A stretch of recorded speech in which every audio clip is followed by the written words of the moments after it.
Yeah, I think that's also. I think she did a pretty good job. It's crazy. I can't believe it. It's a pretty good story that she's come up with. Can we talk about Pretty good Arakawa story. Like, herself? I don't I know think much I'll tell about you. her I found actually. out a good amount of. She's pretty. It's pretty interesting. I think. Also, before we talk about Arakawa, can we talk about two characters that we didn't mention again? We Huges. didn't mention somebody who. Okay. Can I No, just we're not mention talking about honorable him. mentions? Huges and Nina, and that's it. Just so no one says we didn't talk about them. We just mention them and We cry. that Press we F. don't talk about Shed a them for a tear. specific reason. Yes, we aren't on this podcast to cry. We are here to talk. If we talk about Yeah. them, I will cry. They did huge is dirty, and I will never accept it. But anyway, go on. So Arakawa was born in Hokkaido. My God, Sid loves Silence. Hokkaido. And she was born on this farm as a farm girl apparently, and she worked there, and she always had an interest in manga. And apparently her one of her inspirations was like Takahashi Rumiko, who's the mangaka for like Urusei Yatsura, Inuyasha, like pretty legendary female mangaka. Yeah, so that was one of her Ah, inspirations. She was inspired by like I haven't heard of this before, but apparently, like her style is inspired by Suhio Tagawa. He's the author of this manga called Norakuro, which uses a lot of like World War II militaristic like elements in his manga.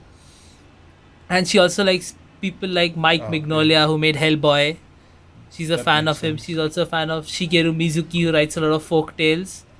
So it's Ah, like her influences are pretty cool, but I think if you talk about how she started, like she just got an interest in manga. She's like she always wanted to be a mangaka, so she started making manga. And her first one shot that was launched on Shonen Jump was called Stray Dog. I think we read it. I don't remember, but I know I've read it before. It's a pretty cool one shot. Do you remember it? Stray Dog. I think we read it because we talked about this before. It's about this. It's about this half human, no, half dog, like no. Did we read it? servant of the military that this thief comes across. It's a pretty cool one shot. I really like it. I don't know. I don't remember if I think we discussed this before. We talked about like the mangaka for FMA. I think you can reread it, but yeah, it's a pretty cool. It's called Straight. I think she won an award for that, and then I have no she idea. worked on like a lot of. She worked on a manga called Ghost Demons of Shanghai, Yeah. which was pretty cool. But like what she's doing right now, like after FMA, she had this manga called Noble Farmer, which is about her life in Hokkaido working on farms. So cool. I need to read that.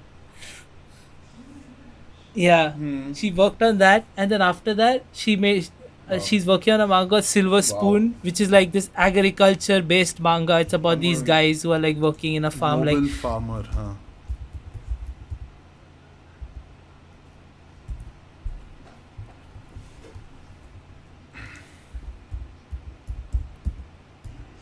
What is the difference, man? Like what? She What? went Yeah, it's from Full Metal Alchemist to Noble Farmer. it's very interesting. Yeah, I think I want to read Noble Pharma and Silver Spoon both to check it out. They seem very interesting. But I also want to check out like Ghost Demons of Shanghai, Shanghai Yomakikai. If there is no water, let them drink cow milk, the commoner noble proudly said. Apparently, apparently they say Edward not liking to drink milk was from her childhood growing up on the farm.